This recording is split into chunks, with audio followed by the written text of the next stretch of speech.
YouTube, what's going on? Welcome to the Off the Schneid 2020 NFL Preview Series, where I'll be going over all 32 NFL teams, breaking down their rosters, their schedule, giving you a record prediction, as well as helping out with some betting tips. If this is your first time at the channel, do me a massive favor, hit that like and subscribe button, turn on notifications, and check the description for links to social media for Off the Schneid. Follow us on there as well. I want to give a massive shout out to OurLads Scouting Services and OurLads.com for helping me to make these videos. I'm on their website almost daily, and if you're a serious football fan, guys, you need to have this website bookmarked, favorited, whatever it is.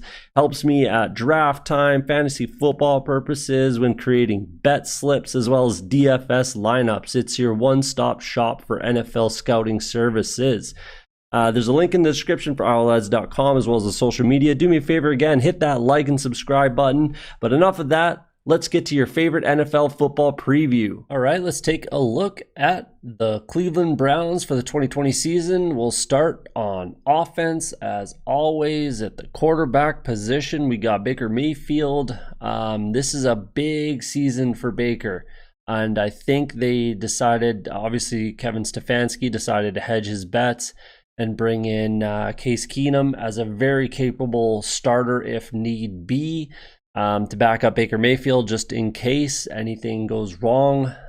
This is a big season for Baker. I think if he doesn't produce the way they need him to, first overall pick, if this is a huge season with the roster that they have. If they're not a winning team, if he doesn't have a very good season type of thing, they have to go to the playoffs. If that doesn't happen, they have to start thinking. I'm not saying it's time to move on and give up on Baker. It's time to start thinking that he's not the guy, that he's not going to be the guy long term. You have to at least start thinking about that, considering kind of where they've been, where they've finished the past couple seasons.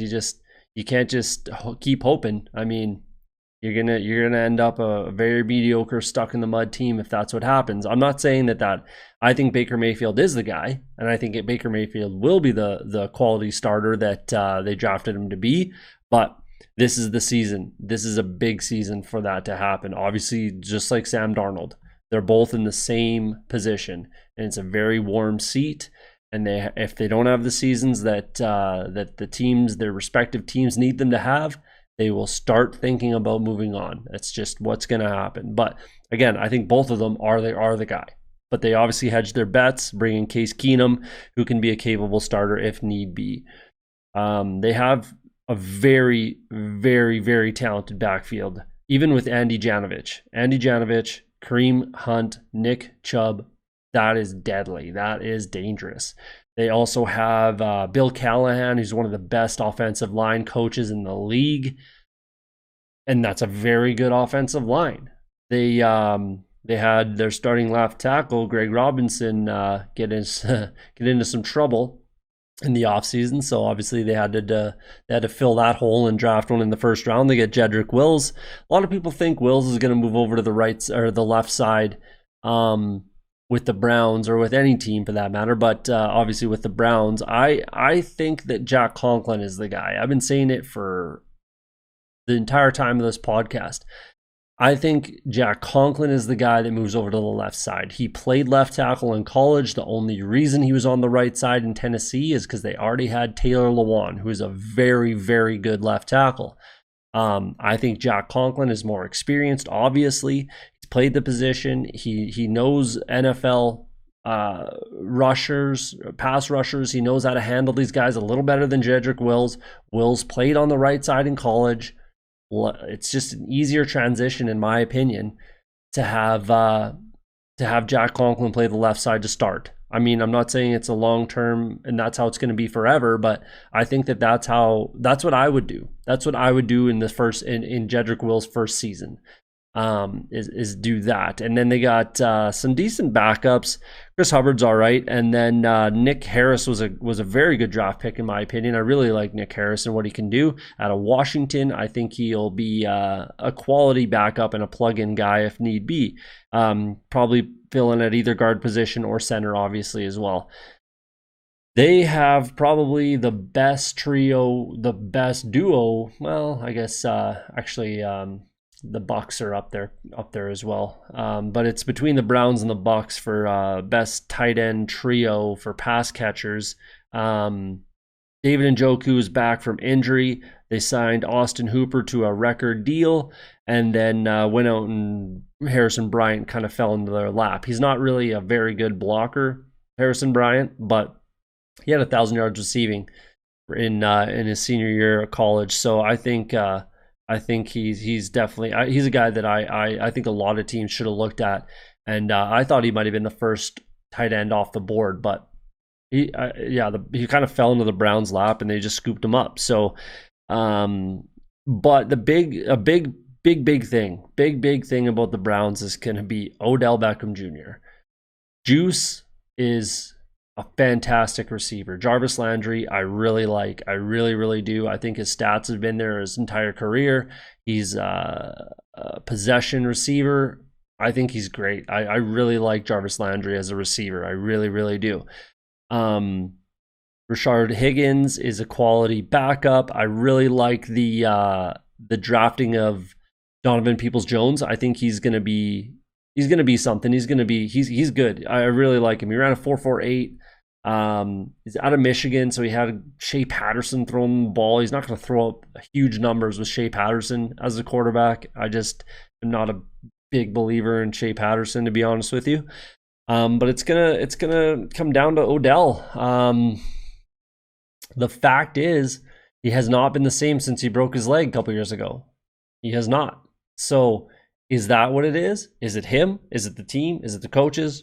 We'll see. This is a big season to find out exactly who and what Odell Beckham Jr. is and is going to be.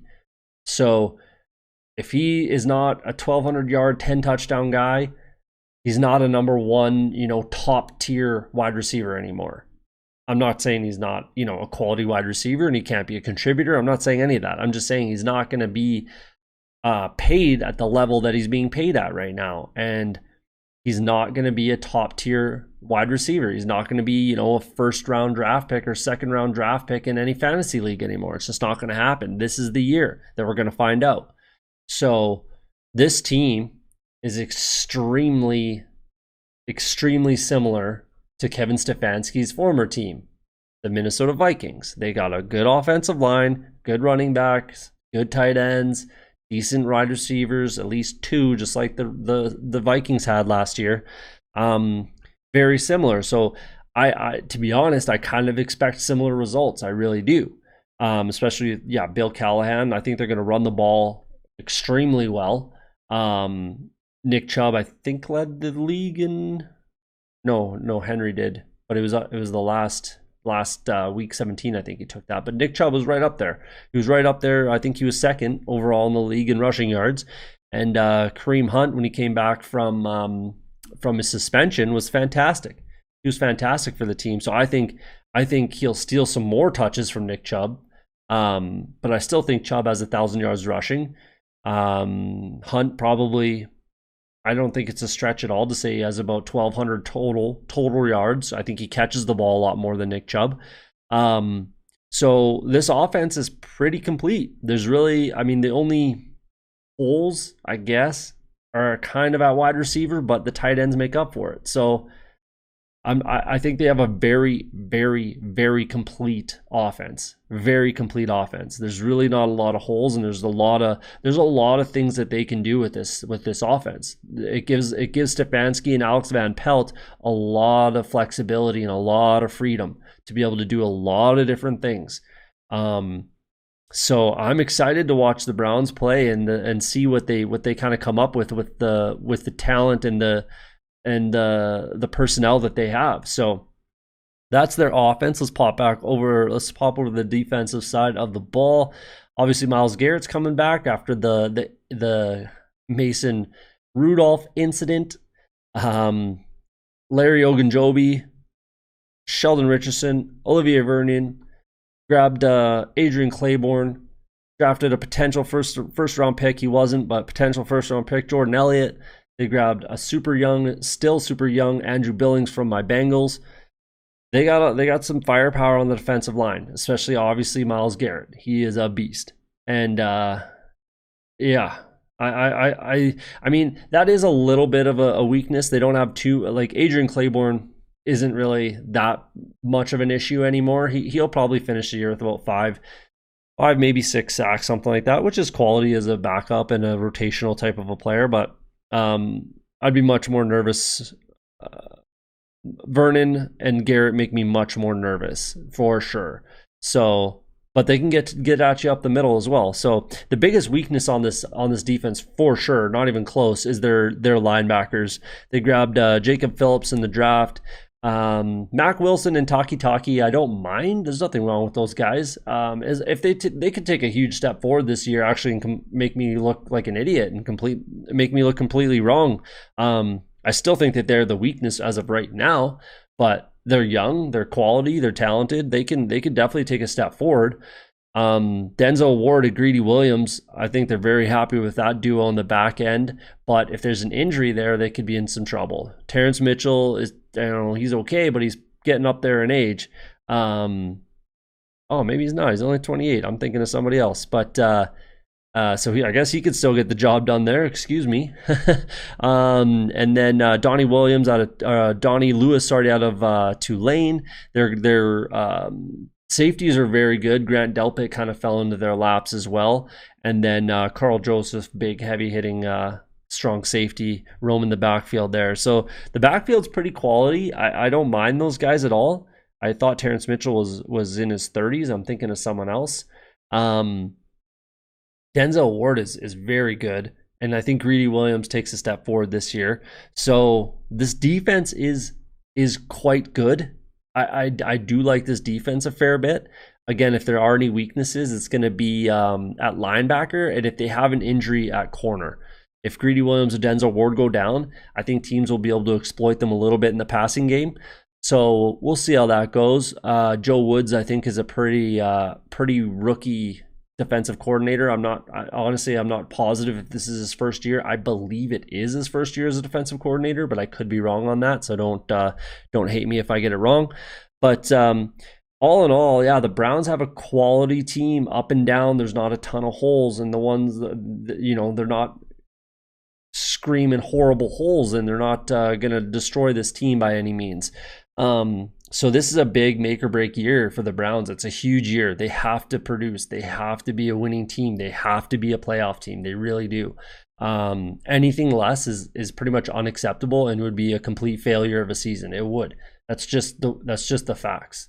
If with everything they've put together, if you're not a playoff team, what do you do? What do you do? Honestly, the Freddie Kitchens experiment is over. I hated that pick personally. I thought they should have went with Greg Williams, but whatever. They made their bed and they lied in it. So, last year was a tough season, and if they don't rebound, then I don't even know what you do. But there's something's got to give, and maybe it'll probably fall on Baker Mayfield. So we'll see what happens. This is a complete roster. Let's take a look at their schedule and their record prediction. All right, so we've got the Browns record prediction. Like I said, this is a make or break year. We've got the low, high, my 8-8 on the absolute low side. Anything less than that, and Case Keenum might be starting games. It's a must-win year for the Browns with what they've put into this roster.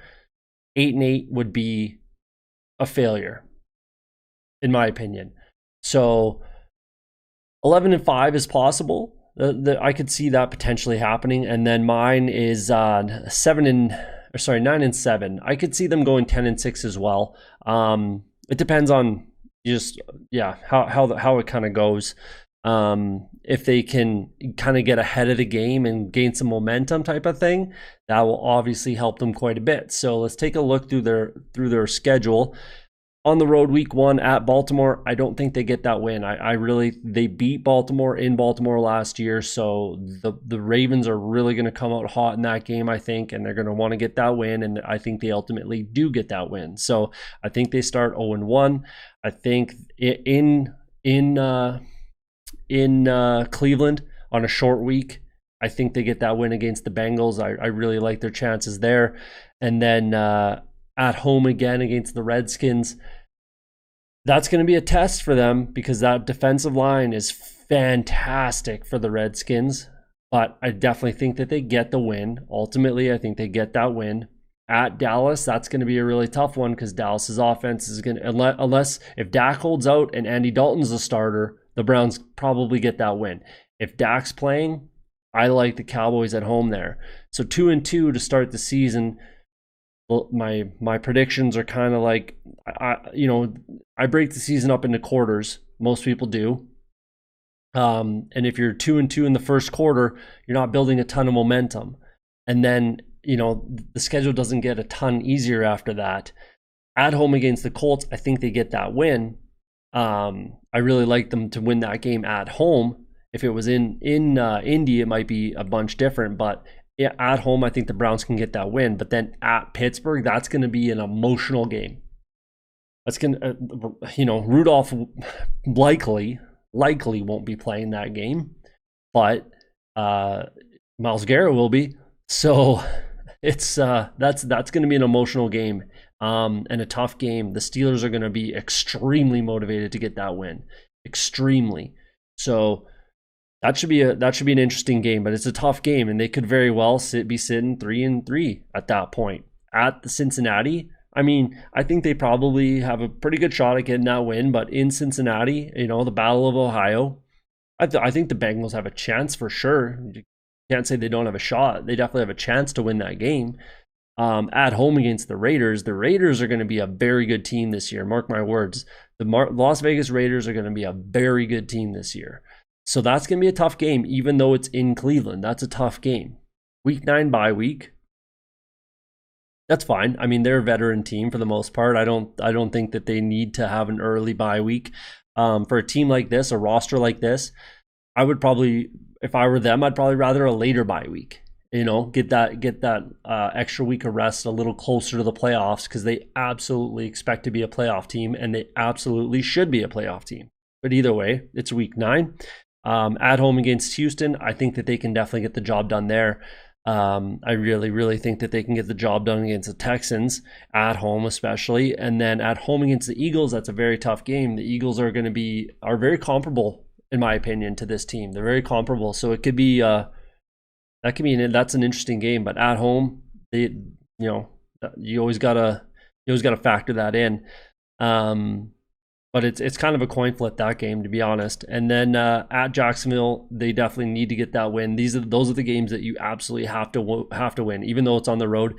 You absolutely have to beat teams like the Jacksonville Jaguars on the road. You have to. So that's a win, I would assume.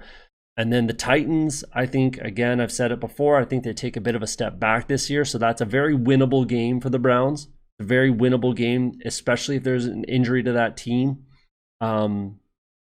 There's not a lot of wiggle room for the Titans. There wasn't last year, and there's not going to be this year. So that's a very winnable game, especially if there's any kind of major injury to the Titans. You can never plan for injuries, of course not. But if there is, that's going to be a very winnable game for the Browns. As is, it's still a winnable game.